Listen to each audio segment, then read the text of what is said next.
can you still feel that? Yep. They're like, well, fuck it. We're just not. we're just. Usually, when they do that after the fourth one, I'm fine. But yeah, it does take a bit. But the worst one was when I had my wisdom teeth, because my wisdom teeth came in like parallel to my jaw on both sides, and it was like it happened at the worst time. It happened like on Black Friday while we were working at Toys R Us. That and they like swole up so it was over the top of my back. The gums were like over the top of my back teeth, and it was just like chewing on gums. And but after they were. No, like before? while I was on Black Friday, they were like, "All right, here's the food," and I'm like chewing on my gums, going, "Oh fuck, this is bad." Oh, so, that was before you taken them out. Yeah, and we ended up. They gave me like some antibiotics and stuff, and then I went in. But when it was time for the surgery, they had to like cut open the gum, and then they had to like take a hammer and chisel and break the teeth, and then like. I assume mine were probably like that because mine were also practically my single one, I should say. I only had the one. Yeah. It was also like, horizontal. Yeah. It was like completely horizontal. It looked like there were two fists just punching the rest of my teeth in. But no, it was the worst, and the operation was so long. It was like I think it was 2 4-hour stints. And you were awake for it? Yes. Oh, see, I wasn't awake for mine at all. Oh yeah, no, I was awake, and about 3 hours in, the stuff that they had started to wear off because it was Novocaine and then something more pungent as it went further in. And it started to wear out, and you could feel it, the vibration, even with it on. Oh yeah, nothing stops that really. Because it's the worst. Yeah, is it just because it hits your cranial nerves, and it's just like your entire fucking skull. Well, the weirdest thing is you feel it, and you know that, and on one level you know that this is wrong, and you should stop this. But on it's a weird level of like you don't feel the pain, so it doesn't set off your lizard brain, right? Yeah. But it does make your rodent brain panic because you're like, there's a drill in my teeth. There's a drill in my teeth. You gotta get it out. And but then your monkey brain's like, no, the drill in your teeth needs to go in your teeth to take out the teeth. It's a weird panic sandwich. It's all your totem animals going. Yeah. Well, no, that's the thing. It's because again, like lizard brain's like, I don't feel any pain. Nothing's wrong. It's fine. But again, your rodent brain it's like there's a drill in your teeth. You got to do something. They love you. They're trying to take your teeth. But again, then your higher consciousness is like, no, the teeth have to be removed. They're a problem. This is a medical procedure.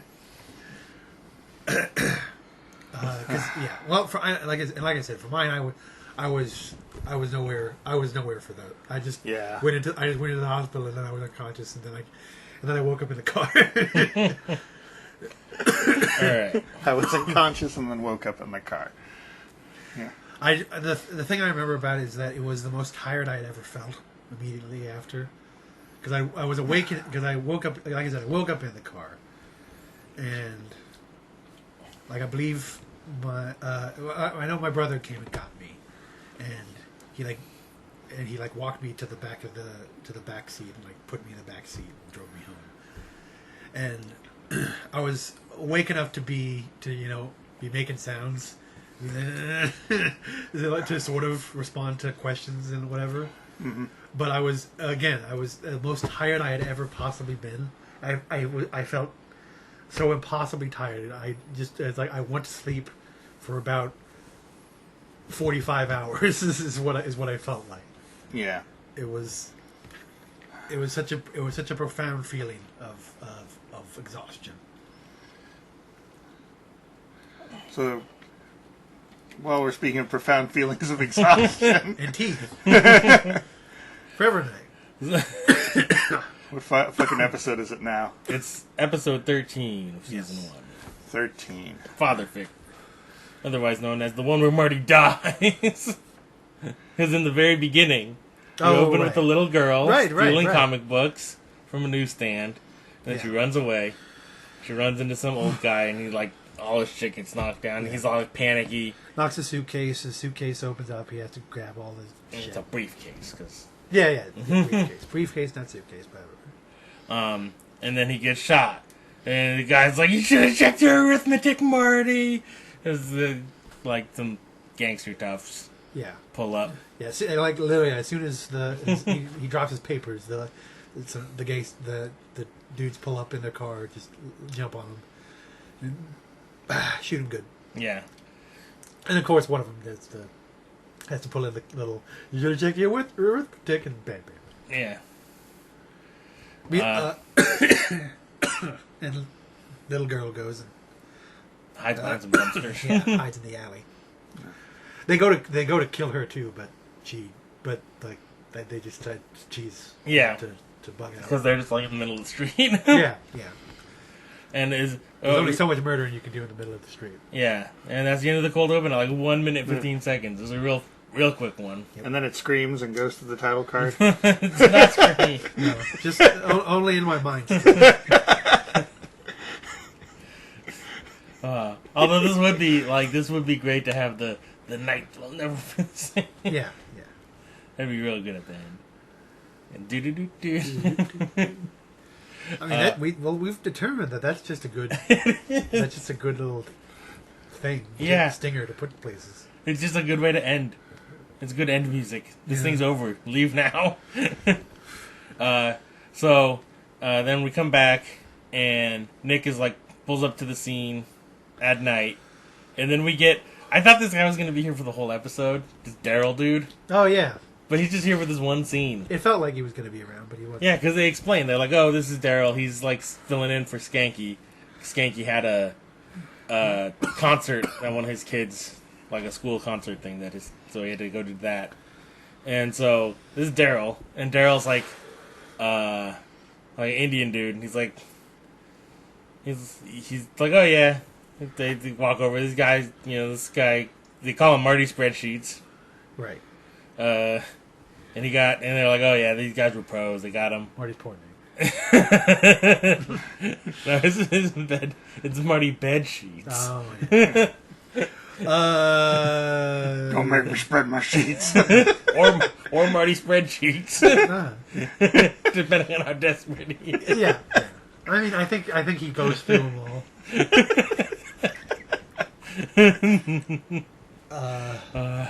And much like Marty's Spreadsheets, they say that they use hollow points, and they say in like a sports car, out like a semi. Right. Yeah. And that's like it's like a 2-car garage. Yeah, they make a big point.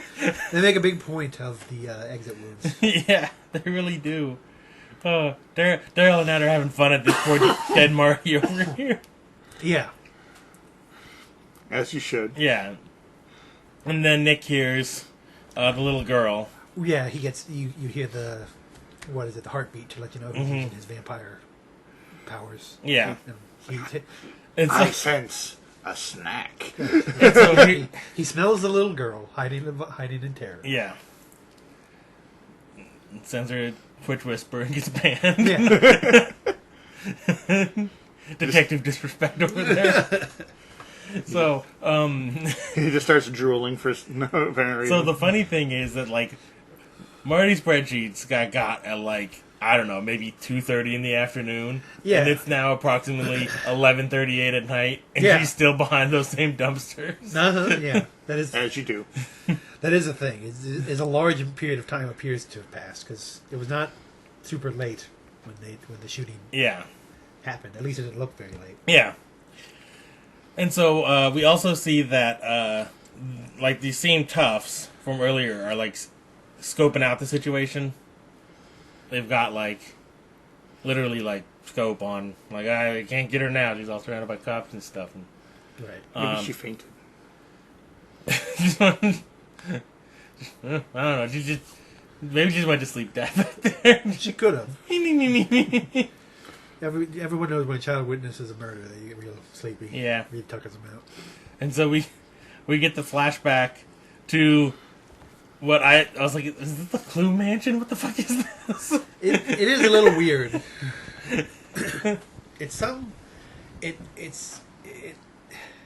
Well, you know very quickly that they're in England because the star of this flashback is an old timey urchin boy. Yeah.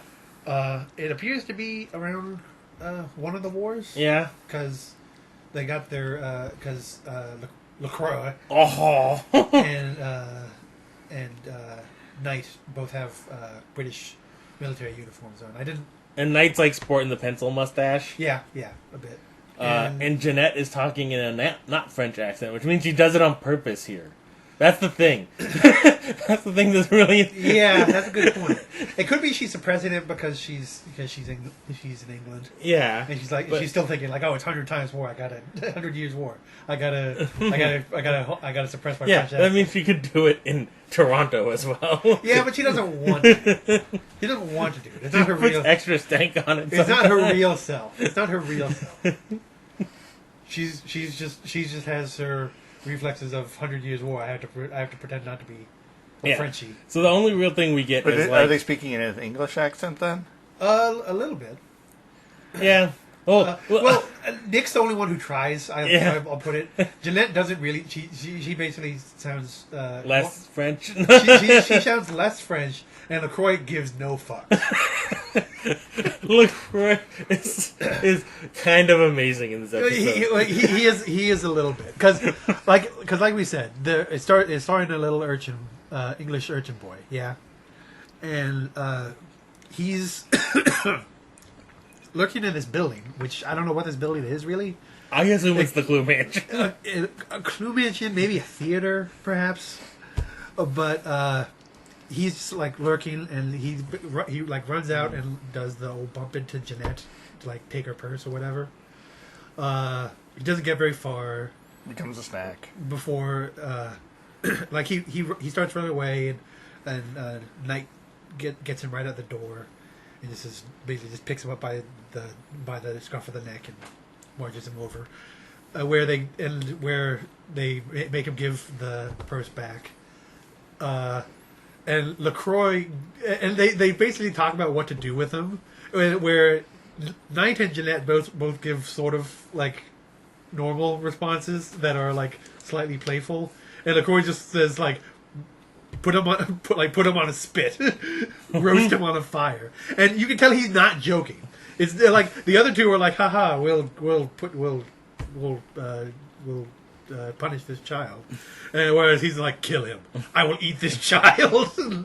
so like in this part, I gotta say, I was like oh, and then LaCroix just is a creep over there, but LaCroix is so LaCroix that in another flashback later, I just describe him as just LaCroixing over there. That's what he does. Yeah, pretty accurate.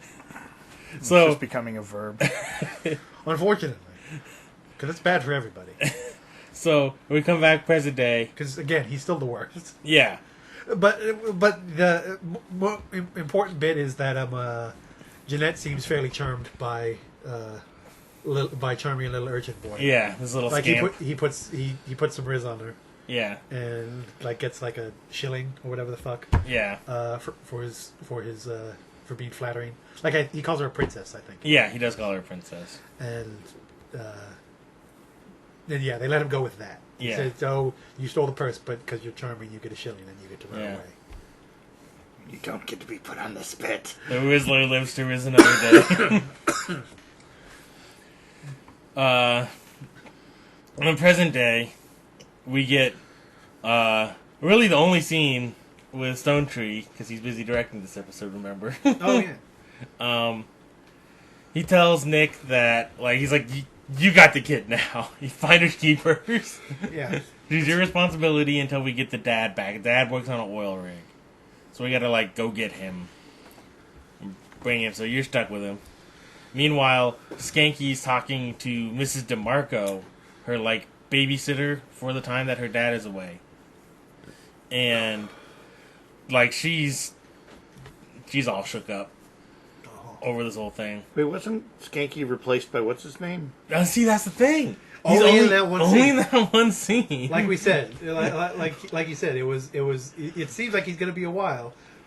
But no, that guy's just in that one scene. Yeah. And that's the rest of the show. It's Skanky. He's going to cover Skanky ship for 3 minutes. It's like they could have just not had anybody be that guy. They could have. Could have had Skanky be that guy. I wonder if there was like a scheduling thing where they couldn't shoot the episode, but then the episode bled so long that they were like, "Oh, okay, well, no, yeah, go ahead and come back." That or this Danny guy who was played by so and so's cousin, and they wanted him. They gave him this scene as a guy.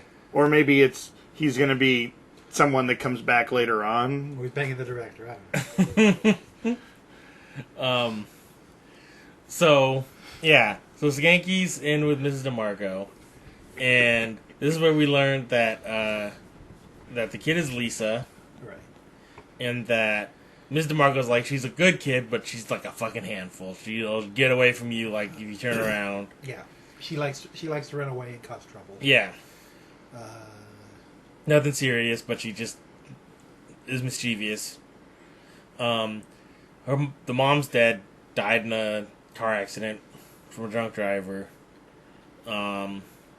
So. And the dad, as previously mentioned, is off on an oil rig for large periods of time. Yeah. So Skanky's like, all right, well, we're gonna have Lisa in protective custody. And she's like, she gets away like super quick. So you gotta. She's squirrely. Yeah. And then she leaves, and then, like, as soon as she leaves, like, she's also a little upset because she's like, "Oh man, I'm gonna get fired for this." He's gonna think I can't do shit. And like Nick's like, it's like, don't worry, I'll take good care of her. As soon as she leaves, he's like, "Fucking, I don't want this damn kid. What am I gonna do with this kid?" Skanky's like, yeah, "It'll be fine. He'll take to it in no time, and pretty soon you'll want one of your own." Skanky's real big on. I've always wanted to use my gibbet. Skanky's real big on people having kids in this particular episode. Yeah, he's a real family man. Yeah. And then we cut to Lisa telling like jokes to what I call the Skanky Porn Tape Club, because it's all the guys. It's the same random cops who are there to either hang around or watch porn. Do paperwork and watch porn. That's basically what they do. Doesn't sound like the crowd you want to have around the little girl. See, I mean, it's fine. It's fine. You can watch porn and also supervise a child. You got to separate those two. Yeah, it's like the church and state. They got to be separate. Yeah. You hear that, Oklahoma? You just got to keep those separate. It's not like nobody. In the words of The Offspring. It's not like no. It's not like nobody who ever. It's not like no parent has never watched porn. No, but when it's the entire group, that's what they do is watch porn together. You have gained all of the people together. They were just, to be fair, it was just that one time. Most of the other time they're doing paperwork. In in episode 13, right? What are we on? Yeah, this 13. Yeah, so like 12 out of 13 times they've been doing paperwork. The one time they watched some porn. There were no kids in sight. Oh, well, you fucking go one time. But anyway, she's telling jokes. Yeah, and Nick arrives to grab her, take her home. So, like, we get a little car ride scene, and like she's like, "Can I listen to the siren?" He's like, "Sure." He's like, "Woo!" And they're just having a little chit chats about life and everything. And then pretty soon Nick notices there's a car. Yeah, we learned that she likes comic books. Yeah, I mean, yeah, she talks about the comic books because of course we saw her steal them earlier. Right. Yeah, but they're like her thing, I guess. That's why she's adventurous, the sort. like she really wants to. Steal comic books. Yeah. And have adventures. Yeah. Which involve stealing comic books. But Yeah, and getting Marty's killed. As you do. And Nick notices like a car trailing him. So he has Lisa like get down as the car like starts to speed up. and drive alongside him. Yeah. And then that's when one of the guys does the shot, and he actively avoids the bullet this time. As opposed to usually when he's just like, yeah, fuck it. Shoot me, I don't give a shit. Right. But he actively ducks and like, and then they drive away. And they get back to Nick's apartment.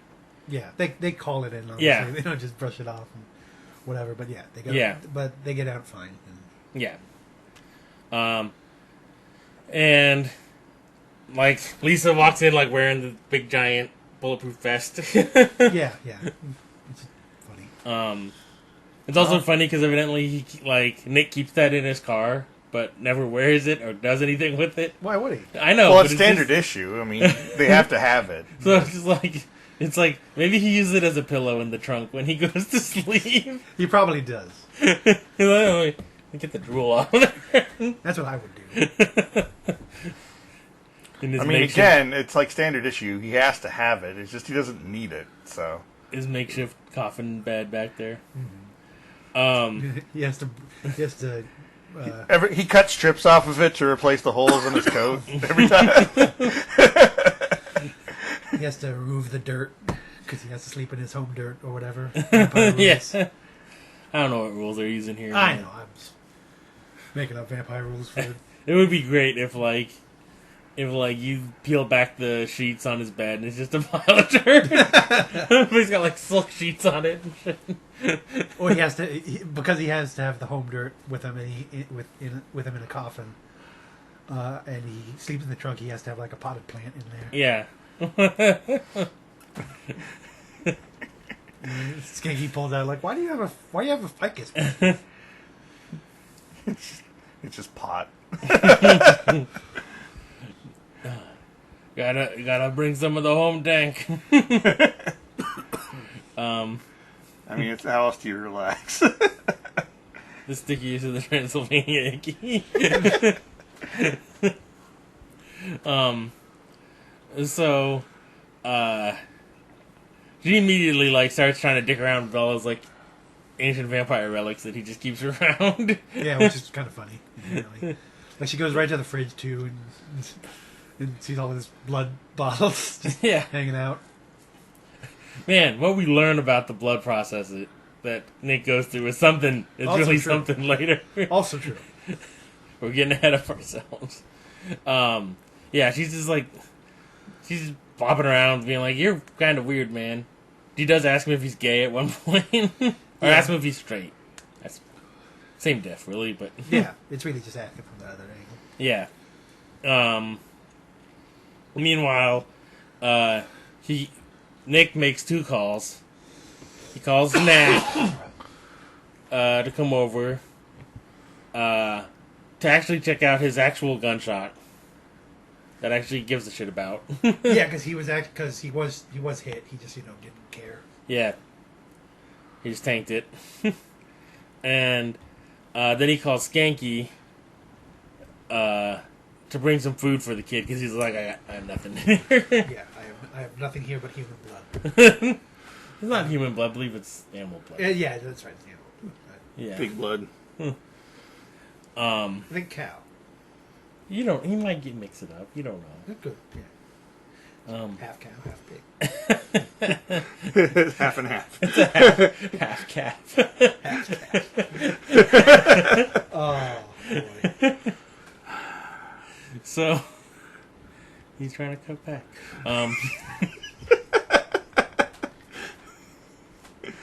Yes. Half human, half calf is half calf. So because he needs to cut down the human blood. That's Right. it. Yeah, I got that. Yeah. So he calls. He also wants Skanky to actually do some police work. And Skanky is he is he's not in the mood for it. He's already like skanked down for the night. Right. Yeah, he got skanking to do. And it's all skanked out. He's been, like, imagine what's. First of all, he doesn't even know what Skanky looks like. Have we even physically described Skanky at all? No. No. I just have a mental image of someone named Skanky. Describe your mental image of Skanky. Yeah. All right, let's Paint go this one with. picture. Start with like the hair and the head. I'll go with. Balding with bad comb over, with brown trench coat, and like slacks, slightly overweight, and like blue button-up shirt. He's like 95% right. Yeah, There's our detective Skank. you're pretty close. Yeah, You're pretty close. I mean down to he actually is wearing a suit on the top, so that's a little bit higher class than the guy I've got pictured. But yeah, He does usually wear he wears a suit more than the trench coat. Yeah. To be fair. But he usually wears the. He wears a suit and then he'll throw the trench coat over that. Yeah, that's For action time. exactly. His action coat. He doesn't really bother with the comb over. He just He's running No. off. ball. Yeah. I think my mental image can be basically summed up of what if George Costanza just couldn't give a damn anymore. It is like the Ubermensch Costanza. Yeah, it is true. It is the much more heroic version of George Costanza. So if you imagine what that would be in a relaxed mode, you basically get the idea of what he's doing. Yeah. He is in a recliner, in a robe, eating chips. Skanking out. Yeah. Yeah. So I he's like- summoning his inner George Costanza. You have to feed the beast. So, yeah. Skanking out's just gonna be a verb now. Isn't it? It's like smurfing. Smurfing's a verb. Smurf, yeah, to smurf. You know. When you smurf something. Yeah. Oh, okay. Oh, I mean, for them, it's a verb for everything, but Exactly. Yeah, you got it. okay. it is also an actual term for Oh well, there is For actually. PVC pipe. I mean, probably that too. But I think when I'm thinking smurfing, I'm thinking more of like when a experienced player uses a beginner account Yeah. to beat up on rookies. yeah. Yeah. Anyway, taking aside. Yes. So yeah, I can't. It's like has them, look up some stuff related to the car and stuff that.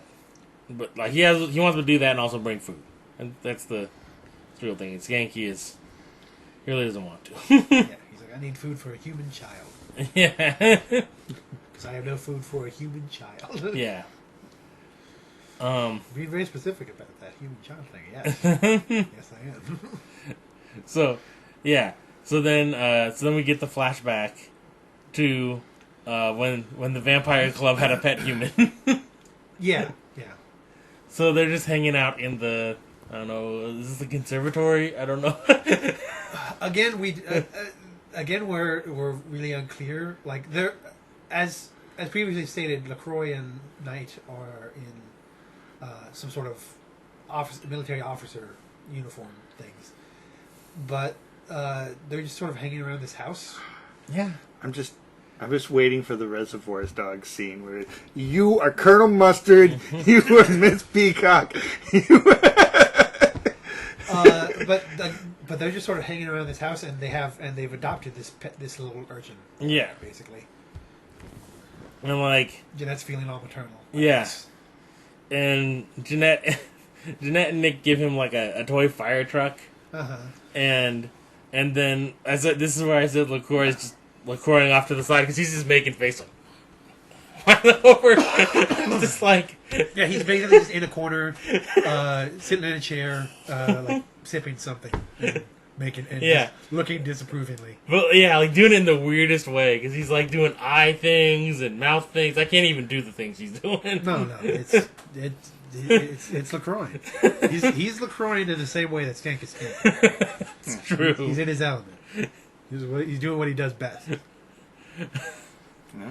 God, thinking about it, those two are just they're so integral for the overall feel of the series. Really, And they're also like they're such like a base element. Like there's no like yeah, and they're like polar opposites. you can't purify them down to. They're the fully distilled product of Right, Skanky yeah, and yeah. LaCroix. Yeah, And you're gonna find out that they're probably only in the first season, and they got replaced. Um, Because that's how it goes, right? I'm re-editing I'm editing all of these Baywatch ones, and we're talking about how Destiny is so integral to everything. And why haven't it's like episode 7? Why haven't we seen Destiny? We're actually getting into psychic shit. Why isn't she here? yeah.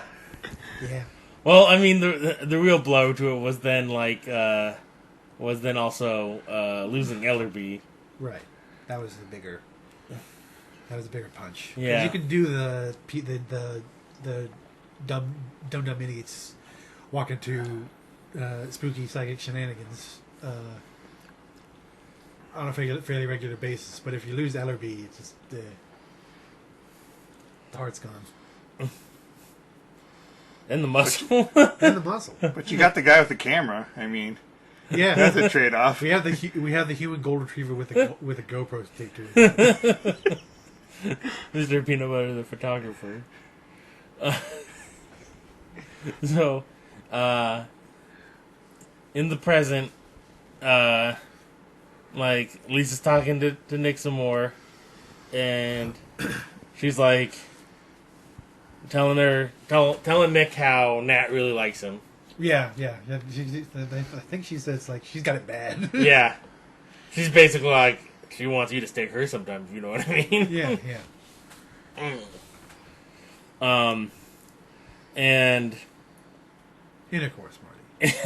Yeah. Oh, okay, just checking. and Knight just ruins the whole conversation by talking about her dead mom. Yeah. He just arches the mellow real quick. Well, he really doesn't want to talk about the potential of a relationship because that'd make things really complicated. So he decides to bring up her dead mother with all the etiquette you would expect of an ancient vampire. Yeah. Skanky shows up. He's got pizza. He's got like popcorn and cookies, and he brought the full spread. Gives Nick a little rundown on what's going on. A full spread of Marty's spreadsheets. So, basically, just filling in that this guy was like the guy for the mob and did all the stuff they've run, but nothing super important. Yeah. He was just skimming off the top. Basically. Yeah. Hence, you should have checked the arithmetic. Yes. So then we cut. It's funny we cut to these gangster toughs like a lot of times, and like this one time they're actually doing something. A couple times they just cut to them. They're like, oh, they go to, and then they just do They're nothing. just kind of lurking. Yeah, but this time they're on one of the big giant Zach Morris phones. Right. And they're saying how like they're talking to the mob boss guy and saying how like, oh well, they tracked it down. She's with a cop, and like killing a cop will make this a lot more expensive. Funny thing about the gangster toughs is they 100% look like their overall vibe is like inverse cop thing, because like one of them has like the standard cop mustache type thing going on, but they're 100% dedicated to being scumbag hitmen. Yeah. Every single one of them is an undercover cop. Well, it's just two. It's just the same two. It's only two guys, but Yeah. then we see They're both from two different departments, and they're both trying to in such deep cover. Each one's trying to get the other one on their crimes, but they're both just undercover. So, Skanky's playing poker with Lisa. He has given himself the nickname of Cincinnati Skanky. Yeah, apparently that's his. That's his gambling name. Yeah, that's his gambling persona. It's also the persona that's getting taken to the cleaners by Lisa here. Right. And meanwhile, she's gushing over Nick's heroics in the car. And Skanky's just a sad Skanky. Because he's like out $20 or whatever. Yeah, it was like $23. It's like, evidently that's all the money he had left. Down to his last loony.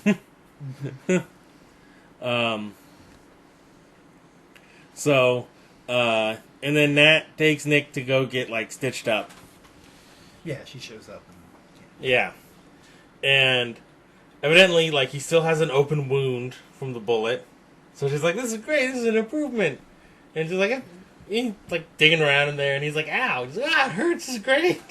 Yeah. So we do get some progress on the whole devampirization thingy. Yeah. Where, like, his healing bits aren't doing what they should. They also throw in a line which is kind of confusing overall, where he mentions that he can like see himself in the mirror. Mm-hmm. But they haven't had a problem with that previously. He's been in the mirror 100%. But he says like, oh, sometimes I can see myself in the mirror. So it leads to the question: is it just he can't see himself in mirrors?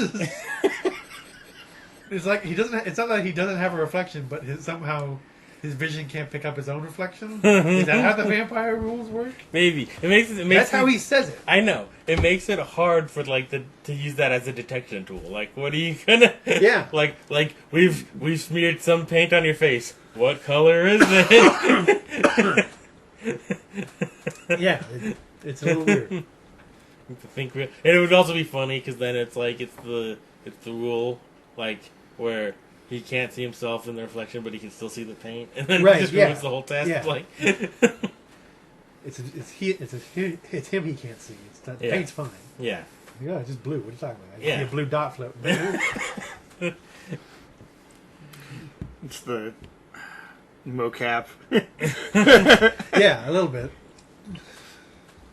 or like in all the Invisible Man movies where they paint the guy blue and then you just see the clothes. Like, Right. Or they have to, or the Invisible Man goes crazy and they have to throw flour on him or whatever to see, so you can see it. Glitter dust. Yeah, glitter dust. Yeah, so Nick says he's like, Nat asks him how he feels about watching Lisa, and he's like, I like kind of enjoy it, kind of around. I kind of enjoy watching Lisa. He says how he could like, Well, Let's get the film guys together. I should add that when like at the end of like the first scene or whatever, back when Danny the cop was still around, he mentions that he mentions that like, oh, he should that Nick should have kids or he should give it a try, and Nick's like, he just walks away, and Nick just sort of quietly says after him, I want to. It's really sad. Because I mean, he can't, because vampire problems. So, here's the thing. So, Skanky has, like, a wife and kids, right? mm-hmm. Yeah, I think he has 2 kids. I think he's supposed to. So then why didn't they give it to the guy with the wife and kids? And to the Finding not to- keepers. That's how that works. yeah, That's how it works up in Toronto. yeah. So no, they're like, here, goes- you're a bachelor with absolutely no child rearing skills. Yeah, Have this kid. Yeah, he found the child. He now he has to keep it. It's just how it works. Yeah. Yeah. Goes to the nearest child. It goes to the nearest police officer to find him. If Nat was a little bit closer, or whatever, she'd get it. But no. Would she? I don't know if she's technically a cop. That's a good question. Yeah. I'm not sure how it works in regards to. Is it only like officers, or does it work for just anybody? I don't know. in- Technically, she's an X-Man.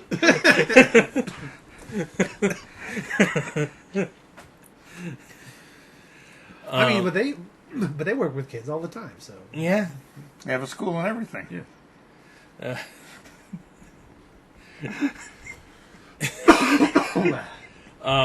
Anyway, yeah. No, it is weird. There's no real explanation as to why. It just this is the setup of the episode, asshole. Yeah, deal with it. We have to give this this vampire hermit the control and custody over this child.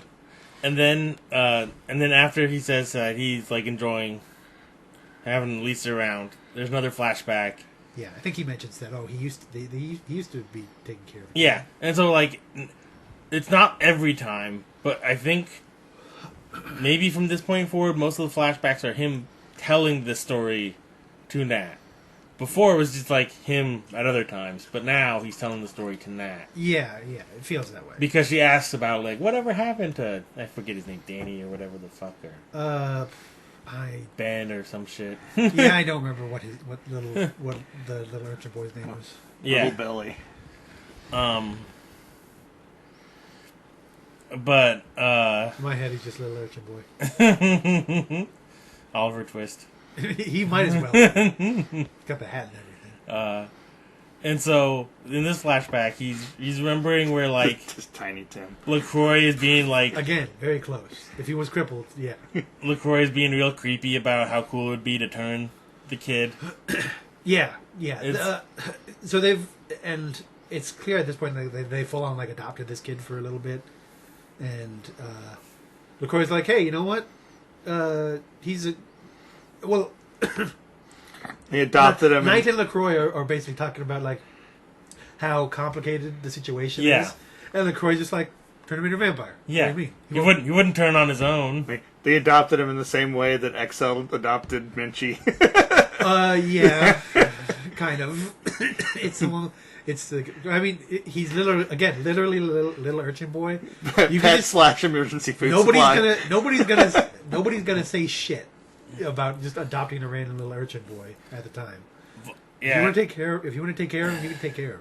it's real creepy when he talks about like how interesting it would be to have him like in like eternal youth and all. He says it real creepy, like it. Right. Well, he does it with the whole like, oh, I'm curious as to what'll happen. Will he go fucking nuts and like kill it and eat a village or something? Who knows? I've never seen a kid this young turn into a vampire. Just the full on mad scientist type. Yeah, but he also says it in really creepy ways. Oh yeah. I forget his exact wording, but it's LaCroix and everything. Yeah. And he always says anything in like the creepiest way he can. Yeah. And so then Oh, and Nick's not happy about the idea. yeah, he's like, no, it's a bad idea. He's like, no, that's fucked up. You're fucked up. Yeah. I think he calls him deranged. Fucking DJs. Yeah, fucking DJ. So then Nat and Skank take off for the night. Vampire DJs. And Nick takes Lisa up, like she's sleeping. She's all conked out. Yeah. So he like brings her up to his bed to tuck her in for the night. It's like untying her Chuck Taylors. And she wakes up, talks about her dad a little bit, and she's just like, it kind of sounds like her dad just makes up stories about how cool he is when she's not around. Yeah, well, now that she's tucked out a bit, she's feeling all vulnerable. So she talks about like how she feels like her dad just doesn't give a shit about her because he's off on an oil rig all the time. No. Or is that later? She talks about how he's swaying 50 miles through a hurricane just to see her. Oh, there's that too. Yeah. Well, maybe I guess that's later when she talks about how like she feels she's less important. And there's also is this where she talked about the circumstances of her mother's death, or was that a little bit later? I forget when exactly she talks about that. Because it's here. Yeah, okay. It's here. Because as we mentioned before, Marty, her mother died in like a car accident, but the car she was playing in the street, and like her mom did the whole push her out of the way, and she got hit by the car. Wow. Yeah, and So then she's that doesn't feel good. Classic. yeah, so she blames herself, and She doesn't feel good about that for obvious reasons. yeah, and also blames herself for like getting Marty spreadsheets. Right. Yeah. She thinks she did that too. Yeah. I did it. I shot Marty's spreadsheet. Pow pow. But yeah, Holocaust and everything. but yeah, she's before that she says like all these like heroic tales her dad tells her about stuff he does at work, Right. like diving to fight off a shark with a knife and stuff like that to save a guy's life and blah blah blah. And it's like you don't know how much of it is like him just telling wild stories to her. How much of it is like her like Embellishing a bit. yeah with her comic book brain because she's super into the comics and stuff. Yeah, there's a whole thing going on. Some of that could be kind of realistic with the whole oil rig thing. Yeah. Oil rig work is kind of wild. So. And then we get another flashback where it's Daniel. Nick sends Daniel. Oh, Daniel's the little urchin boy. Yeah, little urchin Danny. Right. It's like Little Orphan Annie, but different. Yeah. Legally distinct. Yeah. Drink your Nesquik. Exactly. Little urchin Danny tells you to drink your Nesquik. No, in this flashback, Nick like uses his vampire powers to tell Daniel to get the fuck out of there. Yeah. Yeah. Daniel doesn't want to leave because, I mean, obviously he's a little urchin boy now. He's living pretty nice. Yeah. Like a mansion or whatever the fuck. Yeah. But Nick has to use his vampire persuasion abilities to tell him to fucking run. Otherwise, he's going to turn into Mr. Body. Yeah, otherwise he's going to be a juice box. And Jeanette and LaCroix find out like immediately and aren't happy about Yeah. it. But what are they going to do? It's daytime assholes. Yeah. Fuck you. And so this we go to the present time, and this is where we get the most bizarre revelation of this episode. We get Nick in his barrel of blood. Oh, yeah. Nick's just fucking down in the living room in his apartment with a barrel of blood, wearing a puffy white shirt. That's his blood bottling fucking tunic. I don't know what the fuck's going on with this. It's like I can understand, like, oh, let me put on something in case I get something on me. Let me put on this pure white linen fucking. It's his blood bib. It's his ceremonial robe. It's like the bib you would wear if you're gonna have barbecue. But no, it's a full-on fucking shirt. Yeah, it's his ceremonial shirt. But like, and you would think like, okay, maybe he's like, let me put on something I don't care about. I have in the back of the closet. But like, Oh man, that's not how you do it. or maybe you'd be like, oh, let me get into like, you know, this is one of the few vampire things I still have. Let me put on like my most vampire shirt. You'd think maybe you'd have like the puffy shirt with the fucking the frills. No, but it's like some peasant tunic from like. No, that's what he does, man. Yeah, and then he just fucking ladles his blood out of the fucking barrel into his bottles. No. As you do. Where did you get a barrel of blood? You would think, like, and then here's the thing. His question is He went to the butcher's Costco.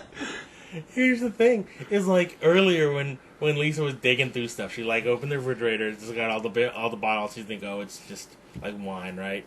And then she opens like the freezer, and there's just like the blood bags in there, and then like the blood bag falls out. Like, so we know he gets like a bagged product too, but he fucking gets the. Well, he's got the like we said, it's half and calf. So you have the bag of human blood, and you have the barrel of cow blood. And what's great too is like who's putting all the blood in a barrel? Like, oh yeah, here's your barrel of blood you wanted. Yeah, Guy who only picks up at night.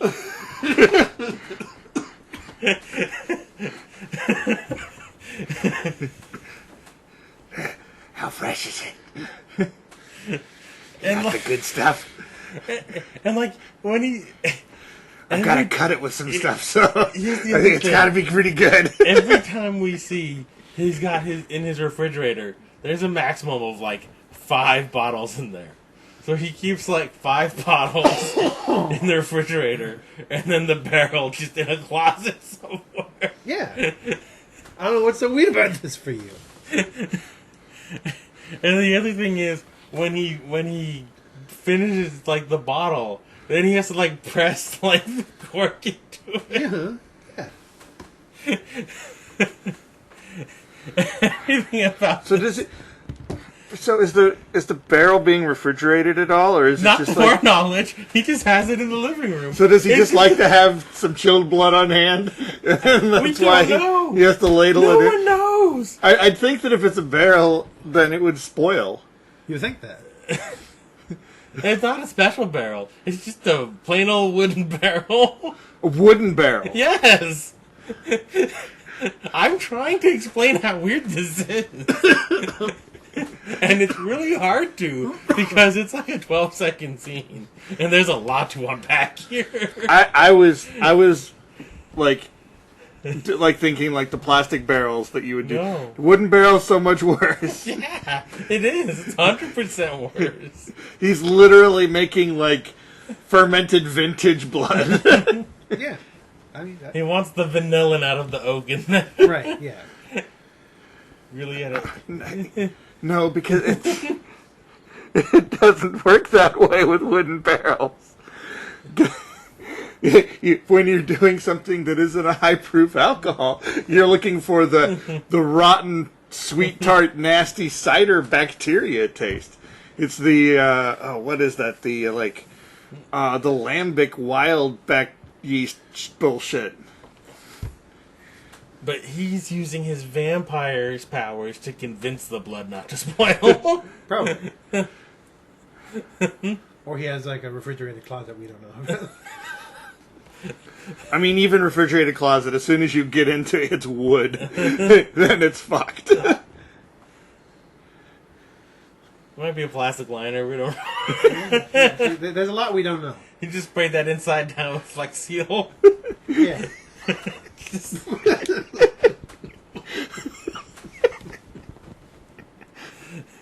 No, it's you're like, what is going on here? He's got a blood barrel, man. Get on with it. I was fine with blood barrel. As soon as you move into wood and not refrigerated, it's like so much worse. What if it's frozen? How is he ladling it out if it's frozen? Well, obviously he's thought it now. He popped that into the microwave. There you go. Just pops the barrel in the microwave. Yeah. He's got one of those industrial 6-foot microwaves. You do the double boiler with the hot bathtub. I see that. Well, to be honest, he has a space in his apartment for these sort of things. It's made of wood. Wood, known to be the best conductor to boil shit in.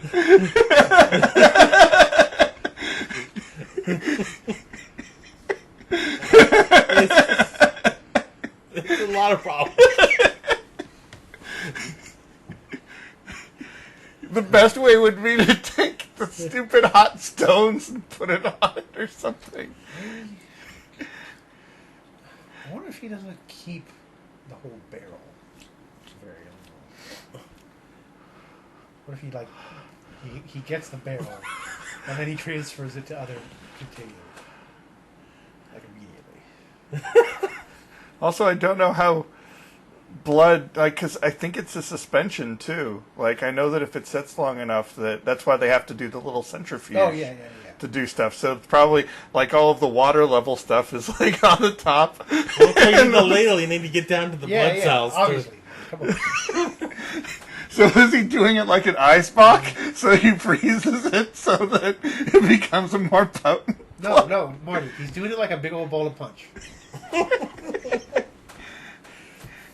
don't know what's so hard to understand. He's got a punch bowl blood barrel. No, because Punch bowl blood barrel. Because one of the ways you can distill that is known as if you freeze stuff, since alcohol... Like Applejack. Yeah, exactly. You freeze it and the water comes up and you can scrape it off. So I guess it's like the equivalent of distilling blood so that you remove all the water out of it so you get all of the natural blood goodness. Again, Marty, we just don't have the answer to that. We could not possibly. Well, hopefully, apparently this is 70 episodes long. Maybe they'll get into it at some point. Episode 87. Nick's blood barrel. We're really scraping the bottom of it. Chipping up all that Flex Seal. No, yeah, the whole... I think this is Episode 56, he runs out of blood for the blood barrel. I think this is the first time Marty's gone on a tangent for this show. And of course, No, there's been some tangents. no, well, you specifically, though. Like, you've been involved in the tangents, but this is specifically a Marty talking about barrels tangent. So, the Toughs pull up somewhere in the van. I thought they pulled up to the apartment, but later they pull up to the apartment. So they pulled up somewhere, not the apartment now. And that doesn't matter, because that's all we get. Yeah. Uh, They go, they get a burger or whatever. Here we go. yeah. What's the burger place from Pulp Fiction? Oh, wow. Big Kahuna? The Hawaiian place down. Makes sense. That sounds right. Yeah. Anyway, and Knight's like doing like full on vampire sleep on the couch. Like he's got his arms crossed over his chest and everything. And Lisa wakes up, and she tries to wake him up, and he's in vampire sleep. He's not normal sleeping. So she opens the blinds, and then takes like a mirror and like shines the sunshine on his face and tries to murder him accidentally. Yeah, it's actually pretty funny because naturally, like he like jolts himself awake when he starts catching on fire. Yeah. And like he starts freaking out, says like he's blind. Well, he freaks out, but he also like immediately goes into vampire mode because he's injured, Right. and he's not like angry at her or anything. He's not like, "God damn it, Lisa, what are you doing?" No, he's just sort of freaking out because he's in a lot of pain and blinded. Yeah, he just panicking. He just in panic vampire mode. Yeah.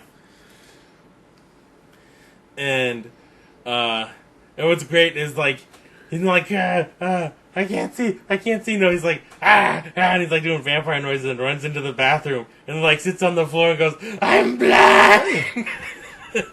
And Lisa's, of course, like, a bit distraught because She's like, "I'm so sorry." because she has no idea what's going on. Yeah. She just thinks she like got sun in his eyes and he's flipping the fuck out. Yeah. Which is technically accurate, but he doesn't understand how bad that is for vampires. Or that he's a vampire. Yeah. And then we get the flashback to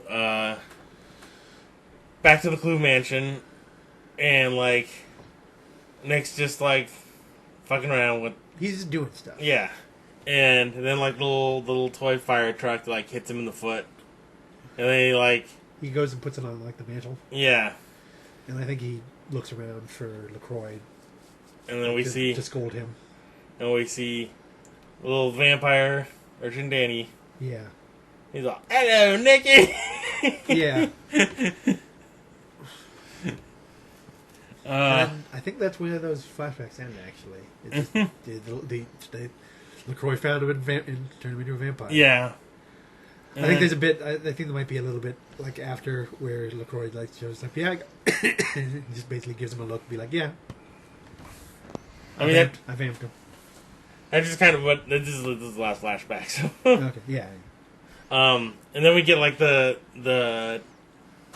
Toughs pull up again, and this time there's like they actually like get out and like they're in a service van and they have like ladders and stuff, and they look like they're painters or something. yeah, and so they go up to one of them goes up to the roof No, And it looks like he's got like a antenna that's like his break-in.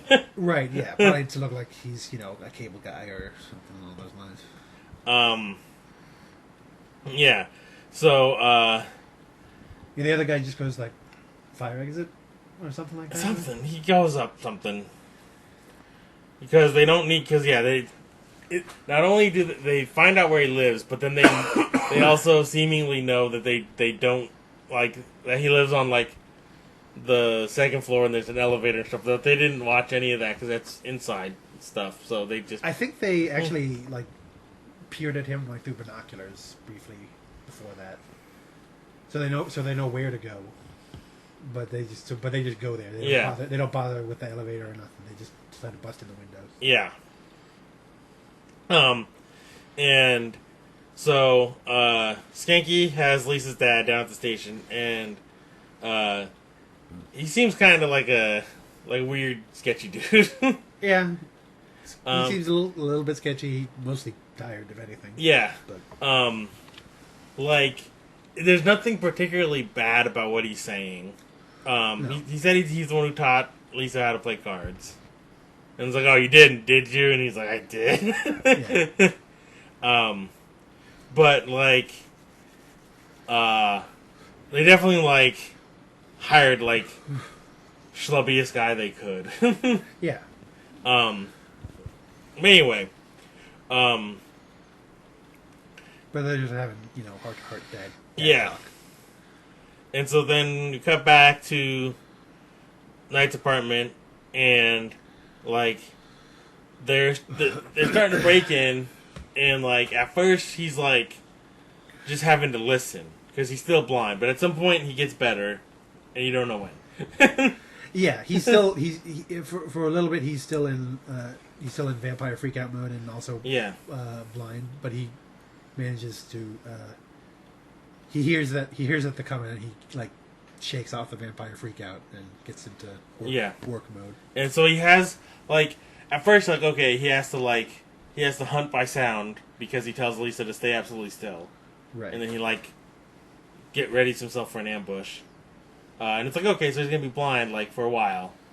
But then once he takes care of these assholes, then he's not blind. He just finds Lisa. Like, it's totally cool. No, fucking, you didn't see shit. Like, dude, keep the shit on the DL. Be cool. Why can't you make all? Say vampire one more fucking time. So, like, but what's great, too, is, like, she adds her, like, little kid, like, 90s action one-liners to the fight. Oh yeah. So you like, those like, I think we talked about it in when we watched the Flash movie, the square glass tiles. Oh yeah. He's got those in his apartment somewhere. Yeah. They're just like an inset. It's not like a whole wall or anything. Right. But like he jumps on one guy and like throws him through the little inset of those, and then she's like slammed up. She's like over there, like fucking throwing 3 Ninjas lines at him, and he's like murdering people. It would have been really great if she was like saying that, and we're like seeing him just like viciously snap people's necks. Yeah, he like twists the dude head off, like the blood spraying. Catching it with his bucket. That's where the barrel comes in. Yeah. He gets the bucket and he just empties it into the barrel. Oh, he just grabs one guy and just rolls him like a tube of toothpaste into the barrel. Oh. But no, he manhandles these two like Good to the last drop. Yeah. He manhandles these two guys like one at a time with his vampire powers. Yeah. He does do a funny thing where like he like when one of them enters the room, like he does the thing where he sort of does the lame flying animation, like to like float like right above the door frame, so that he's like this, like pressed up face up against the wall, and lets him walk in a little bit before he turns around and like floats down behind him. Yeah, and what's great is like there's a balcony thing. There's like Right. an upstairs like balcony thing that he could just be up there. He could. Instead, he's like like weird Sam Fisher. Yeah. weird blind vampire sandfish. Yeah, and he could have just been like sitting on the railing, like perched. He could have been perched like a fucking Spider-Man or something. Some sort of Batman. But short version is he manhandles these two pretty straightforward. Yeah, like first guy comes in, he jumps on him. Second guy like breaks through a skylight. The second guy like gets to the And point where drops. he like the second guy goes through the skylight and sort of threatens Lisa before he just throws him off the balcony. Yeah. thing into the blood barrel or something. Just dunks him into it. Hole in one. Radical. And then he uses his powers to like, you didn't see nothing. Yeah, of course. The first thing she says is like, "I can't wait to tell everybody." Yeah. He says, "No." Me, He pulls out the vampire neuralizer. Basically, yes. meanwhile, like they immediately downtown at the station get a report of an explosion at Nick's place. So like, Genki's like, "Oh shit!" And then like Lisa's dad is like, "Is that where Lisa is?" And he's like, "Fucking shut up! I gotta go." He's like, "No, definitely. She's Different. She's somewhere else." Different Nick Knight's apartment warehouse. Shut up. And so they get the whole crew down there, but it's all good. All the guys are dead now. Or at least severely concussed. Yeah. Either way, they're not the person they once was. No.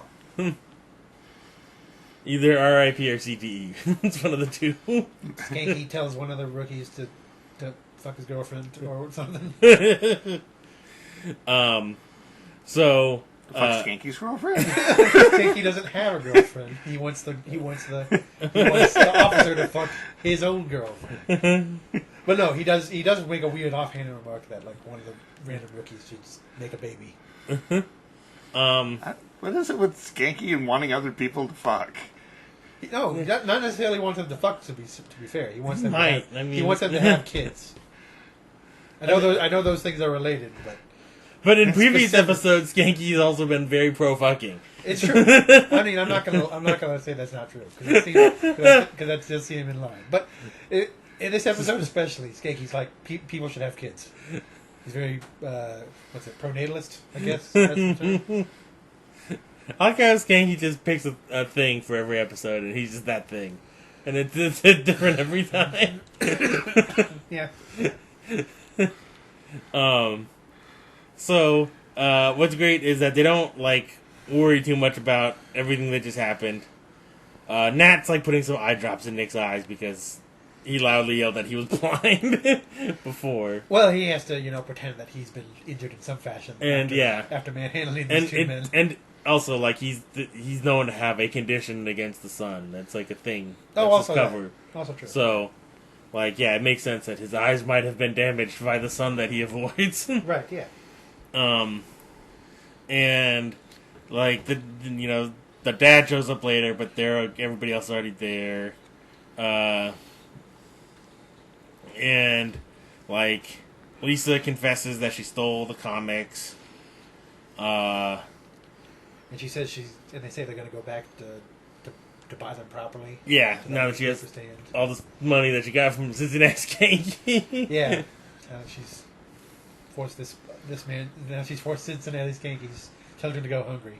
Yeah. She's going to buy a couple comic books, and then apparently she doesn't give a shit about comic books anymore. Yeah. And she just like leaves them with Nick, and then immediately Skanky and Nat grab them up. They're like, "Fuck yeah, comic books!" Yeah. And then do. Yeah. That's basically it. I do love how much Nat is like there for the comics. Yeah. Well. She even calls one. She's like, "Oh, I've got dibs on this one," and I can't remember what the name of it was. X-Men, obviously. She's interested for no good reason. She goes, "God." It seemed like this one was good comparatively. I think so. Yeah, this It felt was like pretty good. It was a pretty good one. Like the vampire part meshes in with the cop part fairly well, which is really the key in this whole series that they just have neglected all too often. Sometimes it's like, oh yeah, also he's a vampire. Yeah. Yeah, like because the ostensibly it's supposed to be like, okay, like in the past, there's something that's been like a mistake that haunts him, and now in the present he tries to do it differently to be better. That's like how it's all. And then sometimes in the past, like, some shit happened, but it's kind of almost like this time where some other shit happened. It's, those episodes are the bad ones. Yeah. But this one seemed pretty good. There wasn't like really parts that I was like, hurry up, you know. Well, what is it? The kid character isn't annoyed. No, she's not. She's more endearing than anything. Yeah. She doesn't have the thing where she's just invincible and chipper. Like, there's the whole thing where she's like, oh, I killed my mom and I killed that guy. And the other thing is the criminals make sense in this one. Like... Yeah. Because in other times they don't. Their motivation is very clear. Like, the two... It's really just the two guys who work for somebody. Yeah. And they're just hitmen. Yeah. Yeah. The two deep undercover cops that are... Positive. They've gone too deep and they accidentally both killed someone and they need to cover their mistakes so they don't get fired from their job at the police force. So, our highest episode currently is Hunters at 6.3. I'm trying to remember the A for that one. What was the A point? That one was right, that was the guy who had it out for Skanky. Oh, right. Huh. It's a good episode too. Yeah, that was pretty. That was pretty solid. What was that one? That's a 6.3. 6.3. Huh.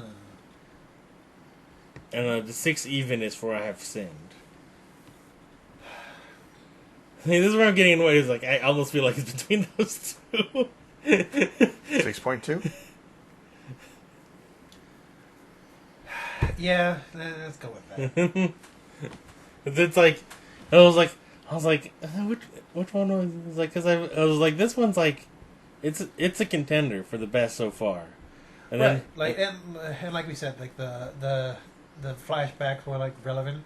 Yeah, and it wasn't necessarily he learned not to do this one thing with like dealing with kids and vampires entirely, because he kind of does the same sort of thing.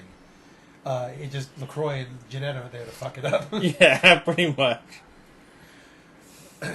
Because Pasnick really didn't do anything wrong in those in the things. He just adopted an urchin for a while and then said, "Hey, get out of here. You're gonna get 8." Yeah. Yeah. If anything, he did everything right in that one. Because he's just like, get out of here. It's not. Get out of here. He does the whole. Has to yell at Sasquatch to make it leave. Yeah. So it does get chopped up by scientists. Look at me, I'm the Sasquatch now. Yeah, it's not that it's not like a 1-for-1. He learns not to do this one thing, but it still like ties in closely in a way that makes sense. Because like as mentioned, it's clear he that's a thing that he would want to have if he could, but the whole vampire thing makes that a problem. Okay, so our next episode is episode 14, Spin Doctor. This is directed by the Spin Doctors. No, I was kidding. It was directed by 2 princes. It's the murder of a muckraking journalist during a mayoral election puts Nick in mind of his trial before the HUAC in the 1950s. So I know when that flashback's going to go. Yeah. So I mean we're like past halfway through the season. Yeah, see, for Spin Doctor, I would think either it would be about a muckraker, of some sort, or a witch doctor DJ. Witch Doctor DJ sounds awesome.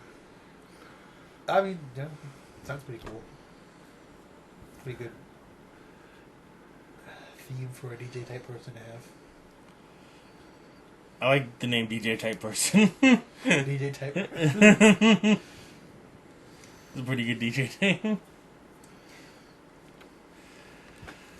I mean, a good team up for DJs would be the Spin Doctor with DJ type person. Featuring the Barrel of Blood.